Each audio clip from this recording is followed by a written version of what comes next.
Jaitapkar builders and developers 20 वर्षांपासून गृहस्वप्न साकार करणारं एक नातं विश्वासाचं. या अगोदर राणे साहेबांमुळे जिल्ह्यासाठी निधी देणारे हात होते. आता निधीसाठी हात पसरावे लागत आहेत. हा पालकमंत्र्यांचा नाकामपणा आहे. करोडो रुपये आणण्याच्या घोषणा केल्या जातात, मात्र हे पैसे कुठे जातात हे पालकमंत्रीच सांगू शकतील. यांना विकास करायचा नाही, केवळ राणे साहेबांची स्पर्धा करून त्यांना शह द्यायचा आहे, असे सांगत माजी खासदार निलेश राणे यांनी विरोधकांचा खरपूस समाचार घेतला. रोज काही ना काहीतरी ऐकायला मिळते. अहो ते कशाला, हे बाजूला पीएचसीचं मी आणि माझे सगळे सहकारी बांधायचे, आम्ही उद्घाटन केलं या पीएचसीचं.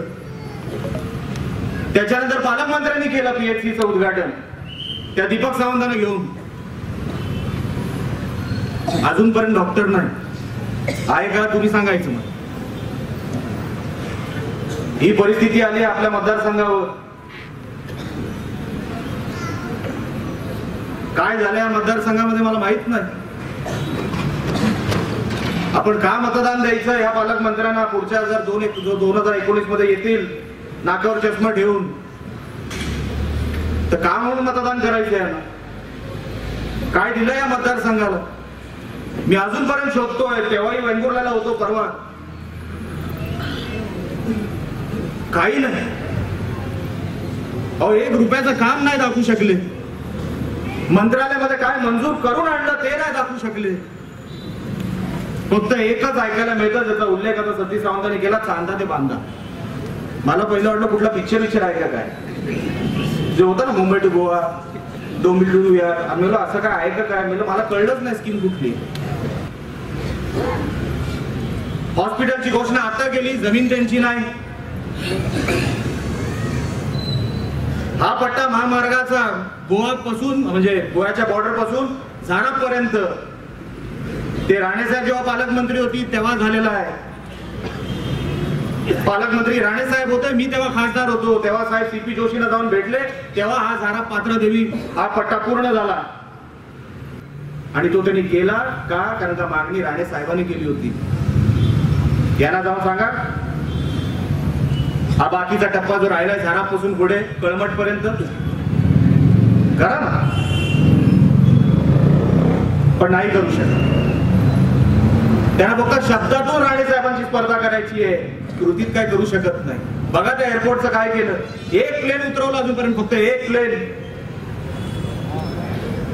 ते पण गणपती बॉक्स मध्ये टाकून आणले. कसलीही परवानगी नसताना 1 प्लेन उतरलं फक्त आपल्या मतदारसंघामध्ये. ते पण हट्ट कसा होता, कारण का राणे साहेबांनी त्याची सुरुवात केली होती म्हणून हट्ट होता, बाकी काही नाही. त्यांना प्लेन उतरवण्यामध्ये काही रस नाही, त्यांना पर्यटन वाढवण्यामध्ये काही रस नाही. राणे साहेबांची स्पर्धा करायची आहे, कुठेतरी राणे साहेबांना शह द्यायचं आहे म्हणून ते प्लेन उतरवलं, बाकी दुसरं कारण नव्हतं. आणि परवा मी चिपी मार्गाने तिकडे जात होतो मालवणकडून वेंगुर्ल्याकडे. मला असं वाटलं विमानतळावर काहीतरी सगळं झालेलं असेल, सगळे टावर बनून झालेले असतील. धावपट्टी बघितली तर ऑटो रिक्षा चालली आहे धावपट्टीवर. मी त्या व्हॉट्सअपवर पाठवलं सगळीकडे, कदाचित हे आलंही असेल तुमच्याकडे. मी गाडी थांबवली, त्याचं चित्रीकरण केलं. मी पहिलं ह्याचं चित्रीकरण केलं पाहिजे. खरा पालकमंत्री काय ते ऑटो रिक्षाने दाखवलं आम्हाला. साहेब असते तर गोव्यातले इथून तिथून सगळे विमानं इकडे उतरवली असती. पण या पालकमंत्र्याचा पराक्रम बघा, ऑटो रिक्षा चालवतोय धावपट्टीवर. हाय शपथ, पालकमंत्री तुमचा. ही परिस्थिती आपल्या जिल्ह्यावर कधी आली नव्हती. हे तर 50% पालकमंत्री आता गोव्याचे झाले, तुमचे अर्धेच राहिले. काय नाही राहिलं यांचं इकडे. एक घर इकडे आहे फक्त, बाकीचं कुठे मी सांगणार नाही.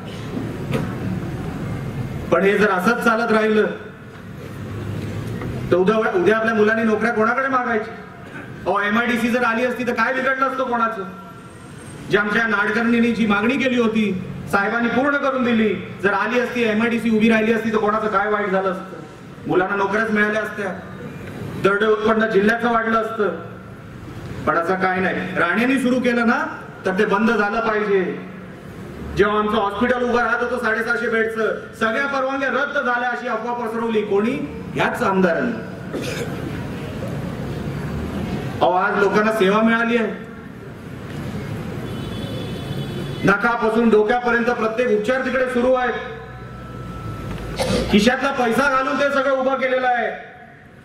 तुझ्यासारख्या राजमात्याच्या जमिनीवर स्वतः नाही हॉस्पिटलची मागणी केली. स्वतःच्या जमिनीवर, विकत घेतलेल्या जमिनीवर,